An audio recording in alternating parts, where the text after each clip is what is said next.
Om Sadashiva Samarambam Shankaracharya Madhyamam Asmadacharya Paryantam Vande Guru Param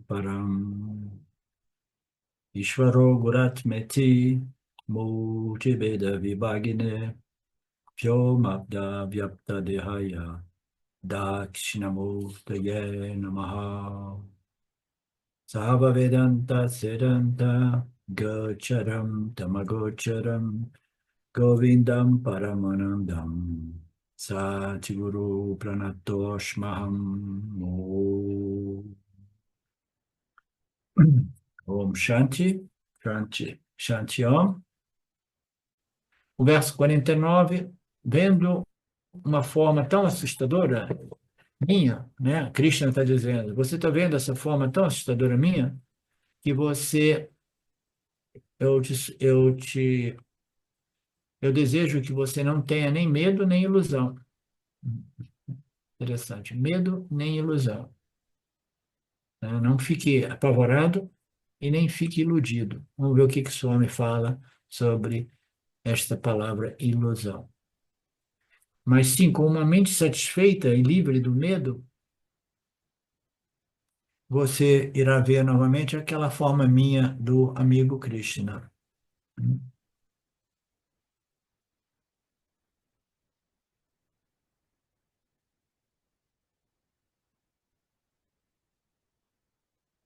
Então tá, então ele está dizendo, você ficou tão assustado com a minha forma, e agora eu vou conceder a você a minha forma inferior, né?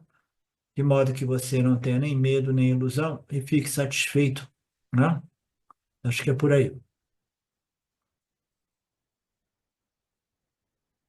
E mais uma vez, Krishna sugere que Arjuna não estava preparado para essa visão. Essa visão ela não foi retida por você devido à falta de preparação e maturidade. Aí o Swami diz aqui uma coisa interessante. Esse é o aspecto mais singular do ensinamento védico. Nós nunca impomos nada a nenhum buscador espiritual, religioso espiritual. A gente jamais impõe os Upanishads a ninguém. Por quê? Porque a maioria das pessoas não tem desejo por moksha, autoconhecimento e moksha. Elas têm interesse neste relacionamento com Deus, dualista, né? Há muitas pessoas que têm muita clareza, né, do fato de que elas não querem autoconhecimento e moksha. Ou porque elas não entenderam o que é moksha, ou porque elas têm medo de moksha. Então, talvez seja aí o medo que o Swami está elaborando aqui. Por quê? Deixa eu ver o verso de novo. Vendo a minha forma tão assustadora que você não tenha medo nem ilusão. Ok. Mas, de qualquer modo, ele está elaborando o conceito do medo, mas num outro contexto. Ele diz que pessoas que não querem a libertação, ou elas não compreendem o que seja realmente moksha, ou elas têm medo, né? Elas têm medo do conceito de, né, abandonar a dualidade, se dissolvendo no oceano não dual de Brahman. Ou elas têm medo de que a não dualidade significa um sem o segundo e ela teria que viver eternamente sem nenhuma interação, sem nenhuma companhia, né? Eu quero Ishvara, mas eu quero todas as pessoas que eu amo em torno a mim, né? Então, essa história de moksha me assusta. E eu compreendo esse susto porque eu vi ele muito expresso na mente de algumas pessoas quando a gente entra no ensinamento do Samsara Chakra, que é o Samsara, né? Que é simplesmente um ciclo quase que infinito de vida, crescimento, envelhecimento, morte e renascimento. Quando as escrituras dizem que moksha é o fim da reencarnação, algumas pessoas ficam assim com medo, tá? Elas ficam com medo. Porque, não, eu gosto da dualidade, eu quero uma dualidade melhor, mas eu gosto da dualidade, né? Eu não quero simplesmente me dissolver em Brahman como Brahman. Um, um sem o segundo. Eu não quero viver sozinho.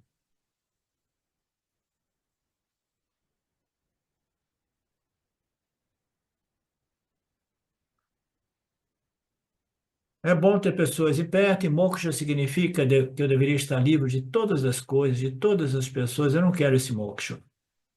Mesmo sabendo que é um problema a associação com as coisas e as pessoas, eu quero manter as coisas e as pessoas comigo. Em outras palavras, eu quero a dualidade, né? Eu quero mais um nascimento no futuro. Ou até mesmo no âmbito deste nascimento, não, eu tenho apego sim, eu tenho apego às coisas e às pessoas ao meu redor, eu reconheço que isso talvez seja um impedimento para essa transferência, né, de identidade, porque o desapego, a despaixão é fundamental, né? O que ocorre quando a gente eh, tem apego às pessoas e às coisas ao nosso redor? Quem que pode dizer? Eu quero moksha, mas eu quero manter o meu apego com as coisas e as pessoas ao meu redor. Toda vez que a gente tem um apego, a gente começa a ter dependência daquelas coisas, daquelas pessoas. Eu estou apegado, eu não quero abrir mão dessas coisas, dessas pessoas. Aí entra a dependência e entra o medo de perder essas coisas e essas pessoas. Então a mente, ela não desenvolve, né, aquela capacidade de contemplação, uma mente muito satívica e contemplativa, bem pacificada, né? Ela vai estar sempre sofrendo um pouco da problemática do samsara devido ao sentimento de apego e dependência, né? Então, até mesmo no âmbito de nossas vidas, né, a gente precisa desenvolver um certo nível de não apego. E o Swami diz, mas isso tudo é muito natural. Lembre-se que apreciar, agora voltando aí para Mari, apreciar o valor de Vedanta, o valor de moksha, requer uma tremenda maturidade. Eu estava dizendo ontem, né, que eu conheço, observo pessoas que chegam no nosso grupo, algumas delas com mentes muito boas, intelectos muito bons, né, mas não necessariamente maduras, né? Imagine quantas pessoas têm um intelecto incrível, né, compreendem os ensinamentos, mas ainda assim, né, não têm a maturidade suficiente para desapegar, né, para simplesmente desenvolver, né, um estilo de vida que seja ainda mais favorável a este processo vedântico, né? Não, tem problema, dá encrenca, isso e aquilo, mas eu não abro mão. Lembre-se que apreciar o valor de Moksha e do Vedanta se requer uma tremenda maturidade, portanto, o Veda diz que se você não se sente realmente atraído, se você não aprecia realmente o valor de Moksha, você não precisa se preocupar. Você tem que trabalhar como um bom Kama Yoga para cuidar dos desejos de segurança e riqueza, dinheiro, estabilidade, né? Como o Karma Yoga, você vai estar trabalhando por Artha e Kama, né? Mas através daquelas ações para obter seguranças e riquezas, você vai estar purificando através do espírito, compreensão do Karma Yoga. E assim você vai resolvendo, realizando os seus desejos e se tornando uma pessoa mais madura e se tornando uma pessoa mais preparada, sempre mais preparada para desenvolver e manter um valor por moksha. Então, uma senhora uma vez me perguntou, disse o Swamiji, eu quero me tornar essas entidades, né? Eu quero ver a dança de Rasha Krida, né? Dançando com Krishna. Eu quero ter essas epifanias, eu quero ser uma vaqueira leiteira, eu não quero moksha, eu quero... Em outras palavras, eu quero epifanias, eu quero ver experiências, né, celestiais, experiências, né, místicas. Eu quero, não estou interessado, eu estou interessado numa dualidade mais a nível sutil. Eu estou interessado em punha, né? Eu estou interessado nessas coisas, né? Como o Papa Dick foi visitar Ramana, tirando onda, assim, quero saber de você não, vou lá, vou para as montanhas aqui perto e vou ficar me divertindo com o meu Krishna, né? Essa história de moksha, não, vai destruir as minhas experiências celestiais, os meus desfrutos de punhas, né? Porque depois do moksha não existe mais renascimento. Então, né, onde é que eu vou curtir uma dualidade na qual eu desfruto dos meus desejos? Eu não terei a oportunidade de obter essas experiências, né? E outra pessoa disse, eu sou a Medida, ele está dizendo aqui, não, não, eu quero dualidade, eu quero ir para uma dimensão superior, um paraíso celestial, eu não estive lá ainda e eu quero o que eu quero, né? Então, existem diversos motivos que, que faz de modo que as pessoas não tenham interesse no Vedanta, no autoconhecimento e moksha, né?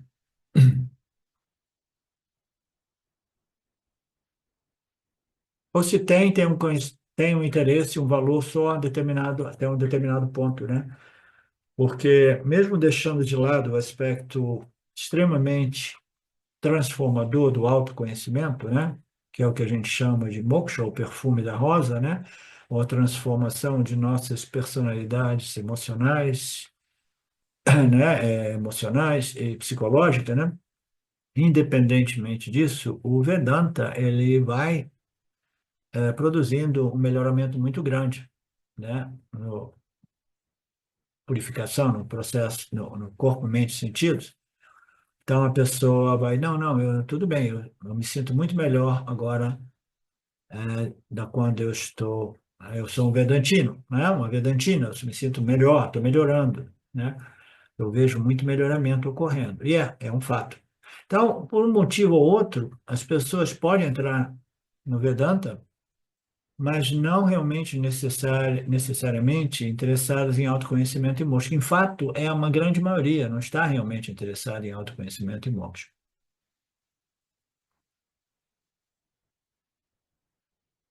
Portanto, se você tem apego e desejos por coisas, pessoas, isso e aquilo, você não tem a pressa. O autoconhecimento transformador, moksha, pode esperar, existirá eternamente para você. Se você não está pronto nem mesmo para ser um grande karma yoga com essa visão Vishvarupa de Deus, né? Isso também pode esperar. Volte e seja um devoto da sua deidade, do seu Istadevata, tá? Volte para o mundo, busque a riqueza, a segurança, o entretenimento, tudo isso, a diversão, mas você precisa ter em mente uma coisa: você precisa observar o Dharma. A retidão e a observação do Dharma precisa ser fundamental para que você continue crescendo e desenvolvendo um valor por autoconhecimento e moksha. Não somente tudo que se obter, como um bom karma yoga, segurança, riqueza, satisfação, diversões, viagem, tudo isso, saiba, aceite tudo isso como um presente de Shwara, né? É simplesmente prasada. Essa é a única sadhana que nós do Vedanta pedimos que você pratique. A observação do Dharma, né?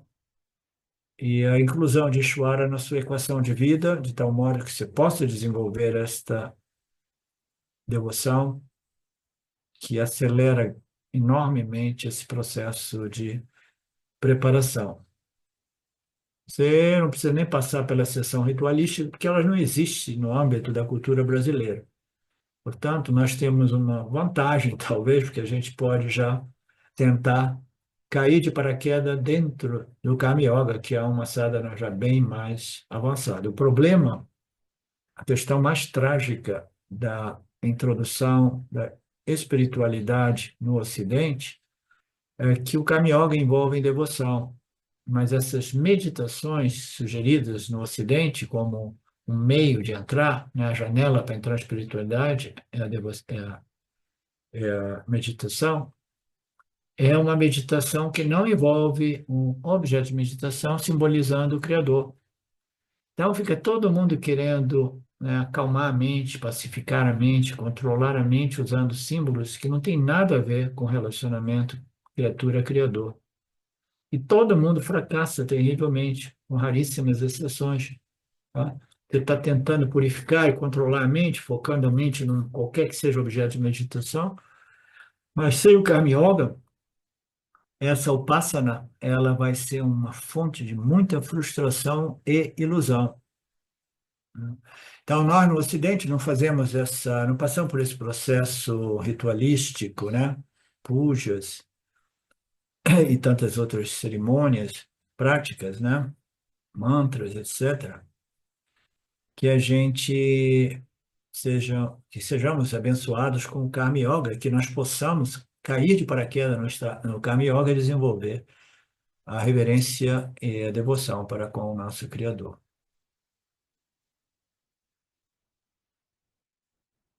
Portanto, comece por aí, se você não estiver pronto para o Jnana Yoga do Vedanta, cujo propósito final é o autoconhecimento e moksha.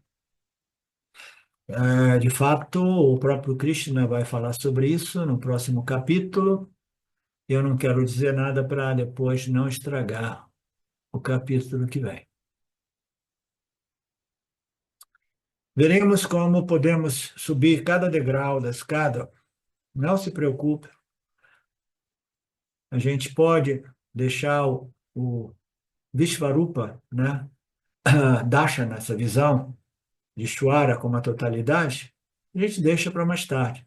Por enquanto, volte para o Ekarupa, o Ishvara apresentado na forma do meu Istadevata, a minha divindade pessoal. Né? Você não tem a maturidade, a capacidade, nada melhor do que você dar um passinho para baixo na escala. Aqui ele fala sobre ilusão. Que você não fique pesaroso. Legal, ele aborda aquela passagem ali que eu fiquei em dúvida. Que você não fique nem pesaroso, olhando para a minha boca, esmagando as pessoas, e nem ilusão, que você não tenha nenhuma confusão mental também. Ok.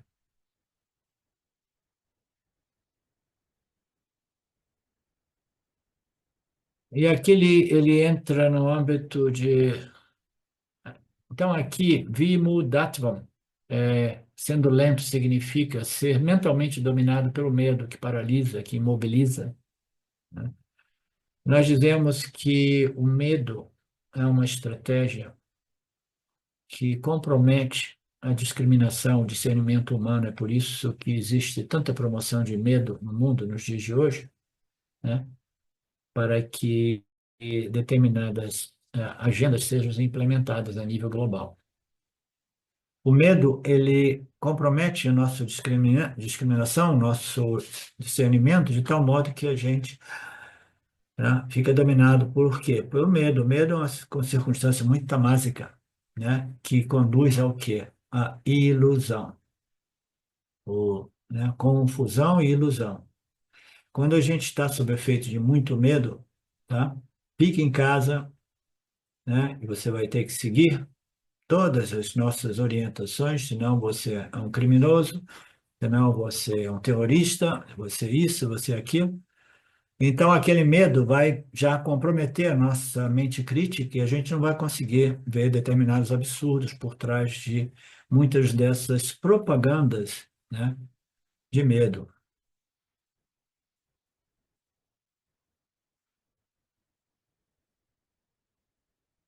Quando nós estamos sob impacto no medo, como Arjuna estava lá, medo de ver as pessoas sendo esmagadas na boca de Krishna, né?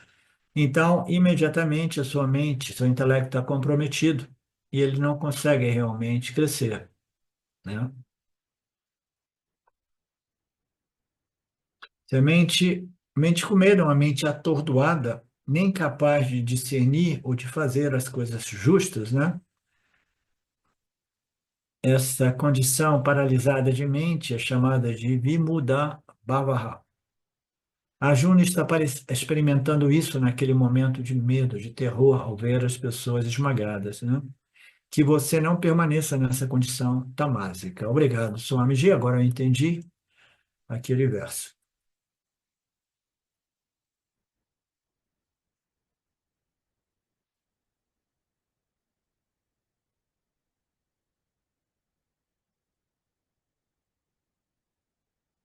Portanto, esta é a minha visão. Vishvarupa só é possível se o indivíduo estiver muito maduro, muito qualificado, muito desenvolvido para poder assistir tudo aquilo com equanimidade, né? Ishvara como o princípio criador, o princípio sustentador e o princípio destruidor, né? Sem perder, porque o pânico e o medo, ele compromete realmente a discriminação.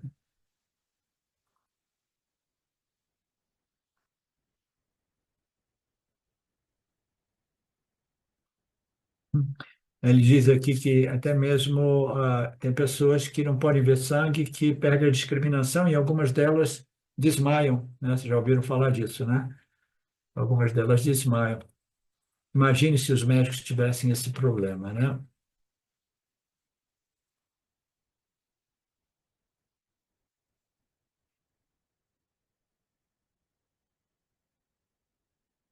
Imagine a maturidade necessária para ver aqueles de nós. Eu me lembro quando eu era muito jovem, uma vez eu estava trabalhando com serrote, eu cortei esse dedo aqui, ó, de modo tão profundo, né? Que quando eu vi aquilo, eu desmaiei. Que doideira, né?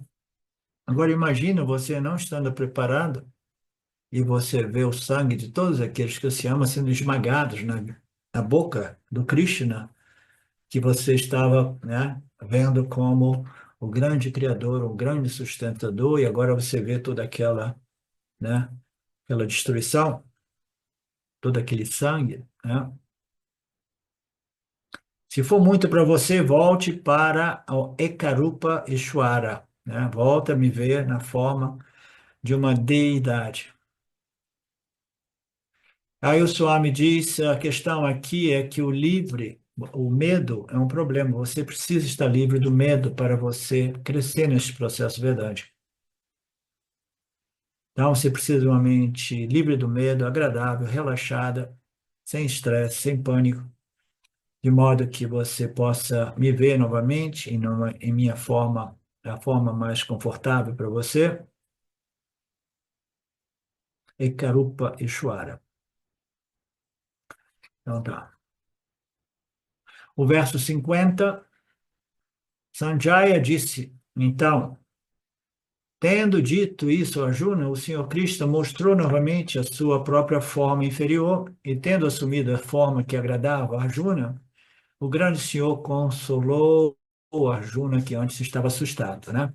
Então, para fechar agora, é interessante nesse verso, porque ali não foi nem Arjuna dizendo alguma coisa, nem Krishna dizendo alguma coisa. Sanjaya, aquele, né, o conselheiro do rei cego que estava lá observando tudo que ocorria no campo de batalha e reportando, né? De repente, a inteligência artificial estava lá, ele tinha um modo de transmitir tudo aquilo, né, para o rei cego que estava no palácio lá, né? Então, ele disse, Sanjaya disse tudo isso, né? De repente é porque entre Arjuna e Krishna não existe, não tinha mais nada que precisava ser dito. Tudo já tinha sido dito. Aí silêncio. Aí Sanjaya falou: "Eu vou contribuir um pouco para o Gita. Eu vou apresentar as minhas próprias descrições para o meu rei", né? Um período de silêncio, né? A transformação está ocorrendo na mente e no coração de Arjuna. Está passando da Vishvarupa Darshana para o Ekarupa Darshana. Está começando a ver Arjuna, ver Krishna agora como uma deidade, com um nome, com uma forma. E neste processo de transformação existe um silêncio. Nem Krishna fala nada, nem Arjuna. Você tem que visualizar uma situação dessa. Então, portanto, o Sanjaya aparece e compartilha com nós a descrição que ele estava o tempo todo oferecendo descrições para o rei cego, né? E ele agora oferece para nós também, explicando, descrevendo o evento. O que está acontecendo no campo de batalha? E Sanjaya relata: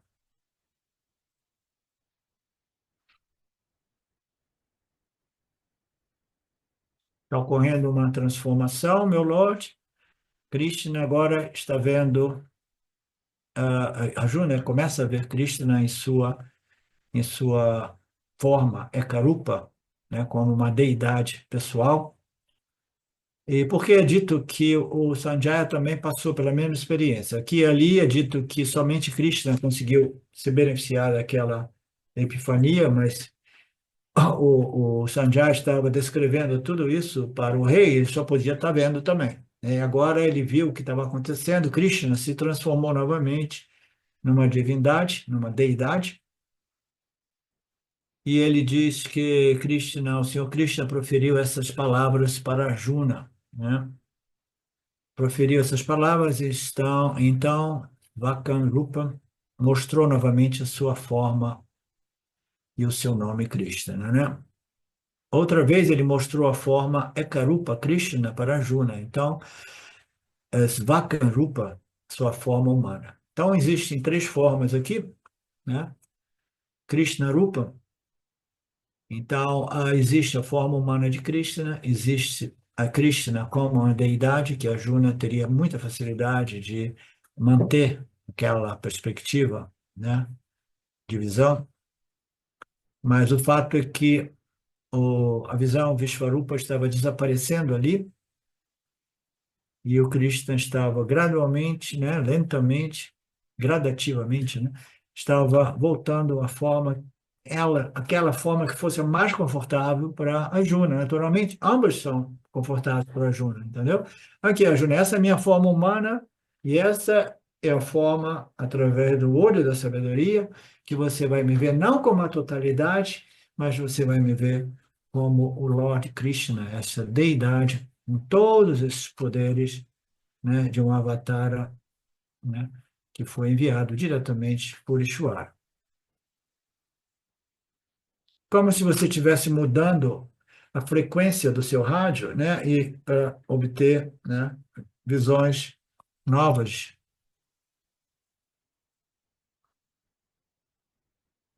E aí ele fala assim que o Krishna falou, eu estou fazendo isso para acalmar você, que estava muito assustado. O Krishna continuou acalmando ele, e o Swami aqui elabora um pouco, dizendo que é assim mesmo. Quando você sofre um impacto, leva um susto muito grande, ocorre um risco muito grande, né? Ou quando você está caminhando e confunde e vê uma corda, né? E pensa que se é uma cobra, você entra em pânico e medo, né? Fica assustado, aí você reconhece que a corda, aquele pânico leva um pouco de tempo para passar, né? Então, o Arjuna estava vivendo aquela resíduo de medo, de choque, de ter visto todos os seres amados sendo destruídos na boca do Krishna, né? E ele foi sendo consolado por Krishna, dizendo: Ok, aqui está a minha forma única e aqui está a minha forma humana, escolha de modo que você possa se acalmar, né? É como nós mesmos, quando nós temos um pesadelo e a gente acorda muito assustado durante a noite, a gente vê que foi um sonho, mas leva tempo para o nosso sistema se acalmar, né? Então, Arjuna estava sob aquele impacto perturbador de ver Ishvara como o consumidor de tudo. Aí o Swami fala, uma vez Krishna tem assumido essa forma agradável, a Arjuna ele vai se acalmando. E aí ele começa a ver Ishvara mais ou menos como descrito neste texto do Madhurashtakam, Bhakti Vallabha, texto que eu não conheço. que diz nesse verso, né? Seus lábios são doces, seu rosto é doce, seus olhos são doces, seu sorriso é doce, seu coração amoroso é doce, seu caminhar é doce, tudo é completamente doce no Senhor da doçura, mais ou menos como os seres humanos, quando eles se apaixonam, no início, eles vê só doçura, né, na pessoa, no amor delas, né? Então, foi mais ou menos essa transformação que ocorreu, uma transformação de cima para baixo, né, de ver Deus na totalidade, para ver Deus como, né, a Nekarupa, ou até mesmo como a manifestação do corpo físico, né, o mundano, humano, né? Tudo isso para acalmar a mente e consolar a mente de Arjuna. Então, aqui também nós temos que fazer uma observação. O que você quer dizer como retirar o Visvarupa? Como é que Krishna retirou o Visvarupa da mente de Ishwara? Primeiro, que o Visvarupa foi concedido artificialmente. Então, o mesmo poder de Maya que concedeu, né, essa epifania a Arjuna, esse mesmo poder pode realmente retirar esse Visvarupa. Mas o Visvarupa só pode ser retirado do ponto de vista de uma epifania mística, porque o real Vishvarupa é o universo, o cosmos manifesto 24/7 em torno a nós, que não pode ser retirado de nós.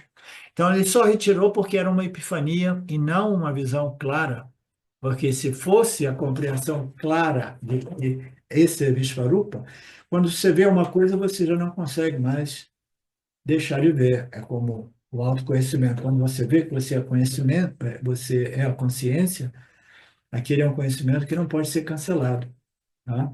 Não é sujeito ao cancelamento ou esquecimento. Então, se fosse realmente um Visvarupa, obtido através dos méritos de Arjuna, não poderia ser removido. Foi removido porque era simplesmente uma epifania. Aqueles de nós que obtemos essa visão Svarupa, ela não pode ser retirada porque é Ishvara manifesto como o cosmos.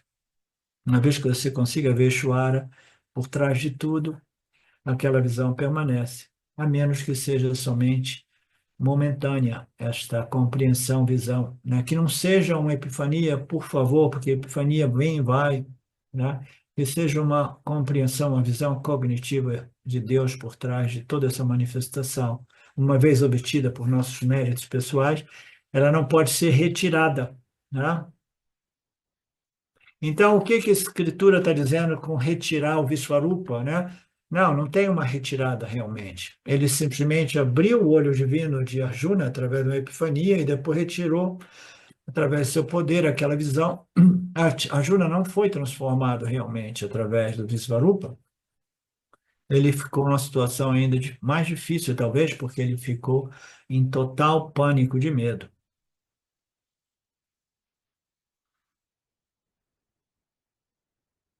Então, essa epifania foi dada, depois foi removida, né? Uma mente que não é dominada por Ahankara e Mamakara, somente essa terá capaz de ver essa visão cósmica de Ishvara.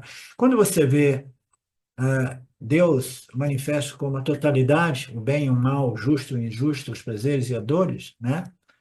Você só consegue desenvolver isso na medida que os seus quereres e não quereres, desejos e aversões sejam neutralizados. E eles são neutralizados à medida que você vai cancelando ou purificando o arrancara e o mamacara. O arrancara é eu, né? Sou essa entidade individual, né? E isso e aquilo é meu, isso e aquilo é meu, isso eu quero, isso eu não quero. Então é um processo gradual de purificação do arrancara, mamacara, em outras palavras, do ego, né? Da nossa ignorância, né? Que nos compele a querer o que eu quero e não querer o que eu não quero.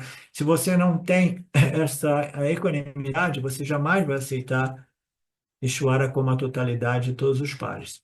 Porque você só quer aquilo que te dá prazer, satisfação, conforto. Não é assim, Betânia? Hum. Então, a transformação, a maturidade é sinônimo de transformação, somente então a gente consegue realmente aceitar Ishvara como, como o agradável e o desagradável. E o Swami completa aqui: se a mente for dominada pelo ego, o senso de eu e meu, né? Esta mente estiver sob domínio do ego, do ahamkara e mamakara, o Vishvarupa Darshana não será possível, né? E eu estou tentando apresentar aqui a lógica. É porque uma mente sob efeito do que o eu e o meu, o que eu quero, o que eu não quero, ela não aceita Ishvara em sua totalidade, que é a totalidade de todos os pares, né?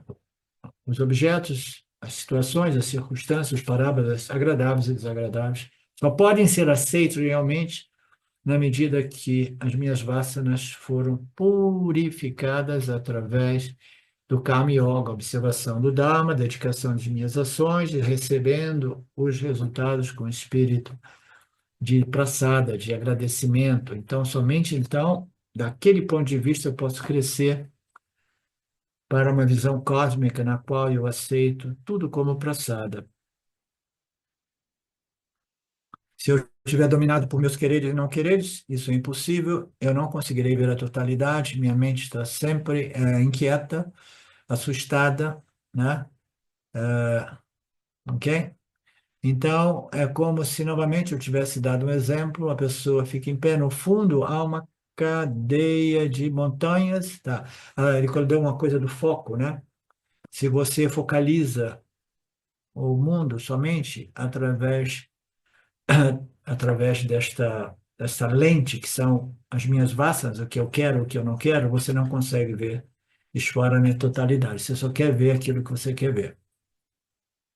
Eu estou dominado pelo eu e meu, por meus quereres e não quereres, eles dominam a minha visão, o meu foco, eu não consigo ver Ishvara como a totalidade de todos os pares, né? Eu vou ver só segmento da criação, que é aquilo que eu aceito, gosto, né? E é por aí. A visão cósmica se torna impossível. O Swami aqui dá um outro programa, um exemplo, o exemplo dos pais que vão na escola das crianças na Índia, tem um teatro, as crianças vão participar, desenvolver através de alguns papéis, e os pais veem com as crianças assim, que horas que você vai entrar em cena? Ah, depois de meia hora. Eles vão lá ver a criança em cena, tiram as fotografias e vão embora. Eles não conseguem permanecer para ver o inteiro programa, né? Então, é uma outra analogia, né? Muito focada no Namakara, Mamakara, né? Eu vim aqui para ver o quê? Para ver o meu filho, a minha filha, né? Naquele momento que ela aparece. Só eu tiro a fotografia e penduro na sala da minha casa, né? Esse é o que eu quero. Se você estiver interessado na totalidade da peça teatral, do drama, você precisa aceitar ela inteira, né?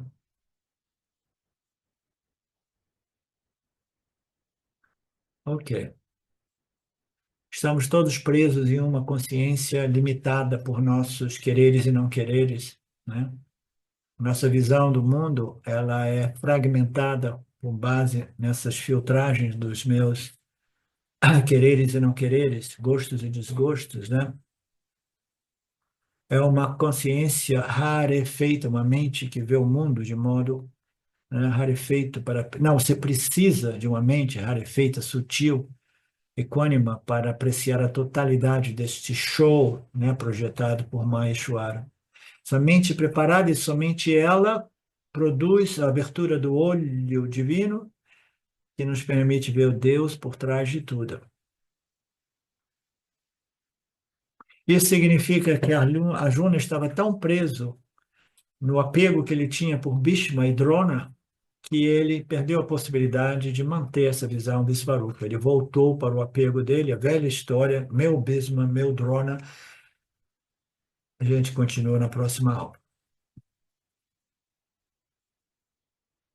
Om Purnamada Purnamidam Purnamudachyate Purnasya Purnamadaya Purnameva Vashishyate Om Shanti Shanti Shanti Om Hari Om Namaste.